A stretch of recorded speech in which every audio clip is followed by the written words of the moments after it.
Welcome back to NFL Talking Points. I am your host, Joseph Gardner. Today, we have a special guest.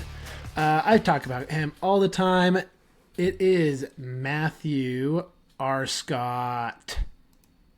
Matthew Arscott, thank you so much for coming back onto NFL Talking Points.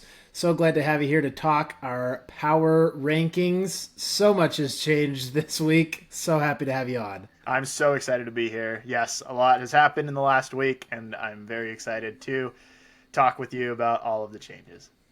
Awesome. We're just going to get straight into it here, starting with our Tier 1. Holy moly, we had so many things. For the audio listeners, I'm going to go through our first 8 teams in Tier 1. This is going to be starting with number 1, a change-up. The Bills drop out of our number 1 spot, replaced by the Detroit Lions coming up from 3. Bills drop just 1 down to 2. Philadelphia Eagles down to 3. Colts up to 4. Bucks up from 9 coming into our tier first tier. They're coming in at 5. Packers at 6. Rams drop down to 7, and the Seahawks, even with a loss, stay at 8. Last week, we had the Bills, the Rams, the Chargers, and the Seahawks all in our top 8. All of them lost. The only team that gets moved out is the Chargers. What are you seeing in this, Matthew? Yeah, it's just crazy. I think last week was a big upset week, that's not healthy for me because now I'm looking into this week with a lot more caution of what other upsets are going to come up this week. Up until this point in the season, it's been very consistent. We know which teams are good. The Chargers have been very good. The Bills have shown that they're unbeatable. The Eagles have shown that they're unbeatable. And all of a sudden, they're beatable. They are not invincible. There are human errors happening all over the place. I think that's the storyline from week 1. It is just the vincibility versus invincibility. I don't even know if that's a word, but we're going to use it. This week was the first time since 2017 that the Ravens, the Bills, and the Chiefs all lost in the same week. I saw that. Yeah, you had sent me that. Absolutely nuts. That's a pre-Lamar, pre-Josh Allen, pre-Patrick Mahomes era is the last time that all that happens. This is the first time with those major quarterbacks. Now, granted, we're having, Lamar's not in, etc., but crazy still. Absolutely nuts. The Bucks move up to 5. I know you had said when we were putting this together, you like where the Bucks are at. You like them jumping up into this higher part of this tier 1. Why do you say that? I do because, first of all, the Bucks are now 4-1, and they were 3-1 after their loss to the Eagles. And again, I think I said, yeah, they lose to the Eagles, but I don't know how much faith I have in the Eagles, etc. I kind of thought that the Bucks were not as strong of a team as I had previously thought, just due to the fact that they had won all of their games up until that point on a last-minute drive. Well, they still only win by 3 points against the Seahawks, but I think the Seahawks are a respectable team and have a very good offense with Sam Darnold leading the way. The Buccaneers defense still gave up 35 points to the Seahawks, but were able to put up 38 in response. Baker Mayfield having an MVP-esque season. I'm not going to say an MVP season, period, but, an MVP-esque. So I think the Buccaneers are deserving of this jump up into the now top 5. And until that they show me that they cannot play, they're going to remain there. I think we have a fun test this Sunday coming up against the 4-1 Niners. I think that'll be a phenomenal game. Good litmus test for both teams. Yeah. And Baker Mayfield currently 3rd in MVP odds, just behind Patrick Mahomes and the Bills quarterback, Josh Allen. All right. Moving on to Tier 2. We've got the Jaguars at 9, coming off of their big win against the Chiefs. We've got the Niners moving up 6 spots, up to 10 with their win against the Rams. The Broncos defeat the undefeated Philadelphia Eagles, only moving up 4 spots. The Commanders are up 1 with their beat over the Raiders. Was it the Raiders this week? It was the Raiders. The Commanders, yes. The Commanders beat the Raiders this last week. Or excuse me, this last Commanders, week. No, Commanders beat the Chargers And that's 27 why to the 10. Chargers are down at 14. We'll get to them. Chiefs at 13, Chargers at 14, Steelers at 15, and the Patriots moving up 6 into our Tier 2 at 16 after a win against the Bills. Lots of big changes in this tier. We've got Niners up 6, Patriots up 6, Broncos up 4, and Chargers down 9. Yeah. I think the biggest one probably is the Chargers coming down 9. I think we can all see that it's pretty much just there's so many injuries, especially on the offensive line. They've lost both of their starting running backs now. There's just so much going on with this team. It really is unfortunate here that we see the Chargers drop so much, but you hit it on the head. You hit the nail on the head there.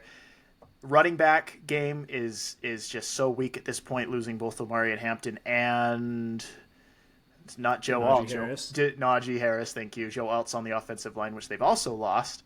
And those are 3 comfort points for Justin Herbert. I mean, Justin Herbert looks like he's been to war and back in 5 weeks already.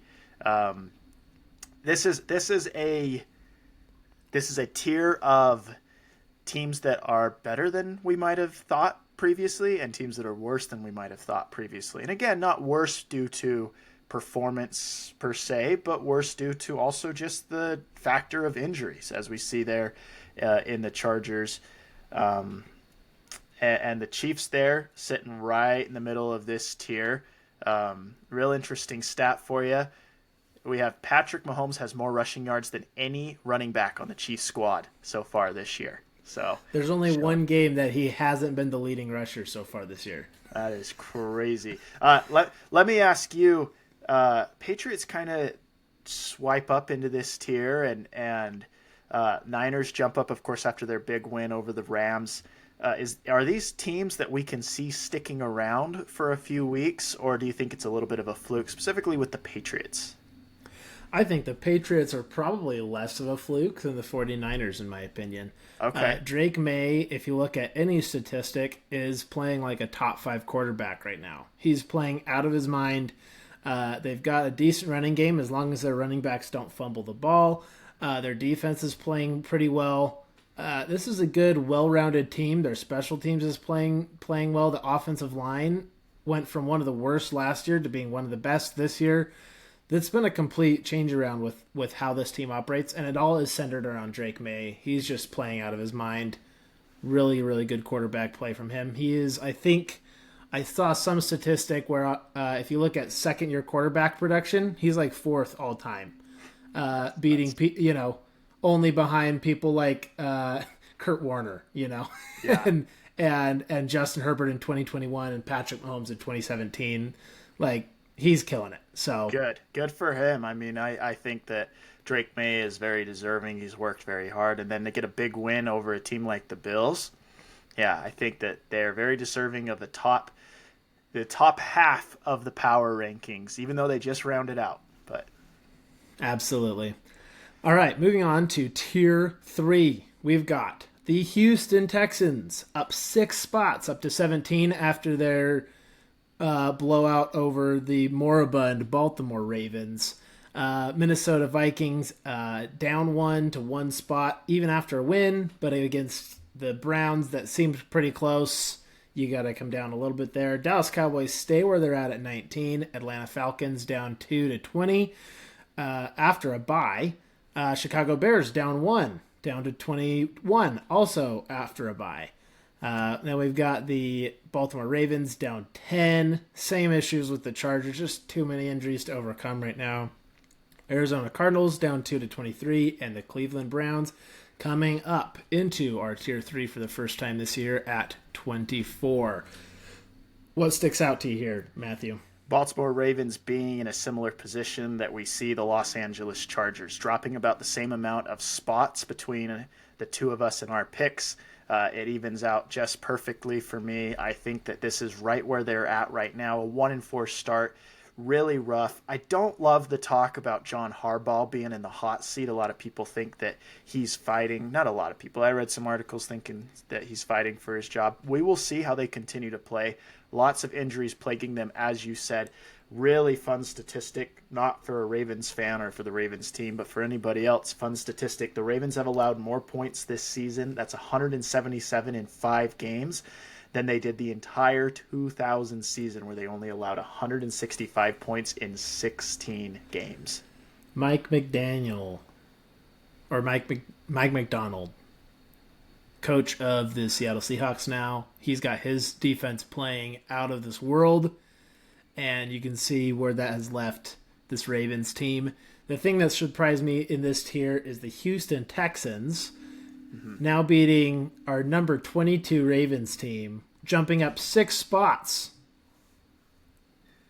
against, I mean, this obviously has been a bottom 5 offense all year. Sure. They finally play one of the worst defenses in the league. They score, 48 points or whatever. Incredible. And now they jump up 6 spots. Is it jumping up a little high for this Texans team, who is only 1-4 still? I don't think so. I think that I think that there's a little bit of overreaction towards how the Texans will perform moving forward. Yes, I do think that their offense showed up really well, and a lot of people are like, oh, good, they're back. Well, not necessarily. They played the Titans, and they played the Ravens defense the Ravens is who they just played, who cannot tackle whatsoever. Ravens are probably really glad to have Kyle Van Noy back after a few weeks of injury. He got his first recorded sack this season, but other than that, nobody else really making an impact there on that Ravens defense. I don't think it's too much right now. I think the Texans are perfectly where they need to be, kind of the upper part of the lower half of our power rankings. But you said that it surprised you 6 spots. Why does it surprise you quite a bit, if I can ask your opinion? Of course. I think that with the Falcons and Bears both being on bye, they jumped both of them, and maybe part of that might be recency bias. I think that the Cowboys are playing better than this Texans team. Obviously, the Texans defense is better than the Cowboys defense, but I would take this Cowboys offense any day of the week over the Texans offense. So it feels like, kind of going back to what you were saying last week about this Cowboys team being so inconsistent, it feels like the Texans are consistent, but they've been consistently not good until they played this Ravens team, which has been terrible. I would pick the somewhat inconsistency of the Cowboys and their offense over the Texans at this point. Interesting. Do they play this season? I can't remember. I'm not sure. I'm not sure either, but well, if they do, that'd be interesting. Last note on AFC, that. NFC, I would assume, you can usually assume that it's probably not going to happen. Yeah. Houston's 44 points is the most that they've put up this season, but I think that's, goes without saying. I think everyone's put up the most that they've played all season against this Ravens defense. Team. That's right. Okay, moving on to our 4th tier, final tier. You do not want to be in here. The Giants move down out of our tier 3, down to 26. Panthers move up to 25, up 4 spots. So those two somewhat flip-flop. We've got the Saints with their first win of the season against the Giants, moving up 4. The Raiders down 3 to 28. The Bengals down 3 to 29. The Dolphins down 2 to 30. The Tennessee Titans with their first win against the Cardinals, moving up 1. And the New York Jets, the only winless team, down 2 spots to 32. The Saints and Titans both got their first wins. The Jets are now the only team that is winless. Their upcoming schedule, they've got the Broncos, tough one. But then you've got the Panthers, Bengals, and Browns after that. Where do you see this Jets team getting their first win? I think that the first win is going to come against the Bengals, personally. I think that the Bengals are a very volatile team right now. I know that they had a decent start, but everybody else gives me something to root for. Browns have a good defense. Panthers are starting to pick it up on offense. I think if the Jets are going to eke one out in the next couple of weeks, it's going to have to be against this Bengals team who is so... They're on shaky ground. They have no foundation. They've just traded now for Joe Flacco this last week in a desperation move to replace a horrid Jake Browning. Joe Burrow is still out for the next few weeks. the defense doesn't seem to be getting any better. So to answer your question, I think the Bengals are the Jets' best option at getting a win here in the next few weeks. But until they do, they will remain at the bottom of my power rankings. And part of what you said just reminded me of this stat. It's the Jets are the worst in turnover differential in the league. They are -8. They have 8 more turnovers than they have forcing takeaways. Yep. So that is a recipe to lose games, even if they've outplayed their opponents over and over again. Guess what? Losing turnovers, that loses you games more often than not. Especially if your team doesn't have the stars to be able to overcome those hurdles. So, yeah. Anything else on this tier? Yeah. Go ahead. What teams do you see in the next few weeks maybe being able to take, without looking at anybody's schedule, being able to take a leap out of this tier into an upper tier, just based on like performance and talent? I love that question.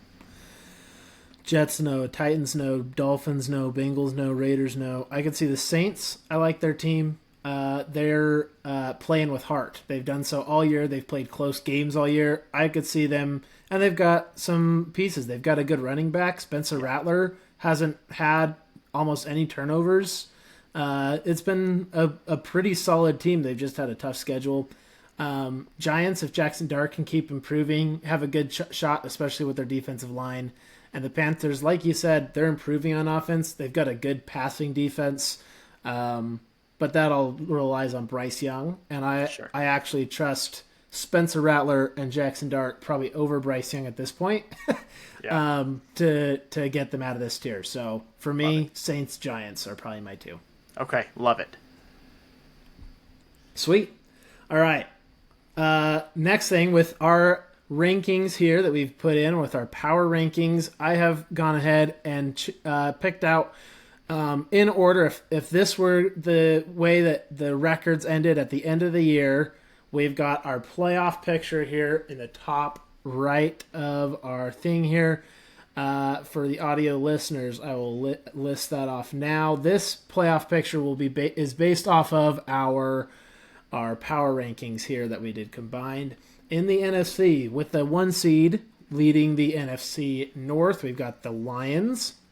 The Eagles take the 2nd seed, winning their division. The Bucks win the NFC South with the 3rd seed, and the Rams take the West at 4. Our wild cards, Packers at 5, Seahawks at 6, Niners at 7. The NFC West with 3 teams in our playoff picture. Rams, Seahawks, Niners at 4, 6, and 7. In the AFC, we've got the 1 seed, the Buffalo Bills, leading their division. Pretty easy division to win. Maybe Patriots have something to say, considering they just beat the Bills, but at this point, not yet. Bills are still our number 2 team. They take the number 1 seed in the AFC. Colts at 2. Matthew Arscott's Indianapolis Colts winning the AFC South. Taking the 2 seed. That is right. Yes, sir. Broncos winning their division at 3, my prediction. Steelers winning their division at 4, a division that is made up of nobodies at this point. You've got Dylan Gabriel, Joe Flacco, who's now on the Bengals instead of the Browns, and Cooper Rush competing with Aaron Rodgers for this division. You can see the Steelers taking 4 there, even though the Steelers are all the way down at our 15 ranked team. They win their division, they take the 4th spot, and our wild cards, the Jaguars, Chiefs, and Chargers. That means Broncos, Chiefs, and Chargers are all in from the same division. AFC West. West is best 3 teams on both sides of the ball here. Yeah. So a few teams that would miss the playoff picture would miss the playoffs based on our rankings. In the NFC, the only team that really stood out to me was the Commanders missing the playoffs. That was close, but we've got so many NFC teams so high on this list. And there's 3 AFC teams that I see that we missed. Texans, which maybe that's not too much of a shock, but considering they've won 2 playoff game 2 years in a row now, they're missing the playoffs this year. That's kind of a step back for them. The Ravens, obviously, we know where they're at, and the Patriots barely miss it. only really just missing it because the Steelers get in because of their of their divisional win. Yep. Let me ask you, Joseph, if this was to, and of course this is all tentative, if this was to happen today, I mean, Bills get a bye, Lions get a bye. We got some crazy matchups, you know. We got a right now. I'm just going to use today's standards. We got a 4-1 Niners versus a 4-1 Eagles in a round one. You know, you got a Bucks Seahawks game that we're going to see this week anyway. And a Rams. We just saw it this week. Or excuse me, we just saw it this week in a rematch. And a Rams Packers game, evenly matched. Would be nuts. Evenly matched team as well. Packers defense versus a high flying Rams offense. According to me, I mean, this could be anybody's game. Absolutely. Is there someone that stands out to you in the NFC right now? Just in these 7 teams, not based on record, not based on performance so far, but just based on maybe playoff experience looking towards the playoffs. Is there any of these 7 teams that stand out to you as being able to make a potential run deep into the playoffs? The Rams are still somewhat young. The Packers are still, I mean, this is year 3 of Jordan Love, and most of the pieces around Jordan Love have been grown up with him, but they've had, I think, 3 playoff games in the last 2 years. If anything, I think the Niners have an advantage here with the pieces that they have. Already been to the playoffs multiple times, even been to a Super Bowl. It feels like this Niners team has a little bit of an edge, even at the 7 seed, coming to the playoffs, knowing what to expect. And the other thing that I would say, going back to what you said with Baker Mayfield and these Bucks, dude, I mean, they trounced the Eagles 2 years ago in the playoffs. They know how to win playoff games. Baker Mayfield is his best in the biggest of spots. You could see the Bucks really going on a tear here. Love that. And I guess I should pose the same to you for the AFC with I mean, you've got your Colts at 2, Broncos, Chiefs, and Chargers all seem like interesting teams that I don't exactly know who they are yet. And you've got a Steelers-Jaguars team where this Jaguars defense has been playing really well, but you've got who knows what the Steelers could be in the playoffs. Mike Tomlin knows how to coach a team. What do you see in this AFC playoff picture? Yeah, I think the AFC playoff picture here is awesome for all the wrong reasons. You know, it's the opposite of the NFC is like awesome for all the right reasons. We have awesome matchups, you know, high flying defense versus high flying offense. Now we have a Chargers Colts matchup, which if it ended today, you know, with the Chargers injuries, I would love that, you know, I would love to just take the Colts, but if this is how it lined up when everybody is healthy, you know, that could be a crazy first round game. Meanwhile, Broncos at a 3 seed, and they've kind of given me a lot of reasons to doubt this year. They would be going up against the Chiefs, who interdivision rival, and we'll see that again later this year. Steelers, Jags are you know, Jaguars offense starting to pick it up. They are 4-1. I can't disrespect them, but again, a defense going up against a questionable offense that has Aaron Rodgers and DK Metcalf. I still think the Bills are the outstanding team in the AFC right now. As much as I would love to see the Colts, I think the consistency has to go to the Bills. The Chiefs have kind of had a dip of a year. The Ravens are having a year that we just talked about is not good, mainly based off of injury. If the AFC playoffs were to start today with these seedings, I would almost bet my mortgage on a Bills Super Bowl appearance. Whew. Wowza. The only team that I think would get in your way is the Colts. And I love that we can say that because that's why I say almost bet the mortgage, right? Because I do think the Colts are a formidable foe. We will see how legit they are continuing in the season. Their only loss, a close one on the longest play of the season to Tutu Atwell, the Los Angeles Rams. Absolutely, and it was a really good game against still top 8 opponent here. The Rams have played so well. So yeah. I mean, and they say the best teams destroy the worst teams. If Yeah. you are not a top-tier team, you will stay competitive with bad teams. And the Colts have destroyed bad teams, and they've played well against the higher-level opponents. Yeah. I think this Colts team is as real as it gets. I think so, too. Really quick, Yeah. post-game win expectancy. I want to just go over this really quick. It's just on the left side of the card here.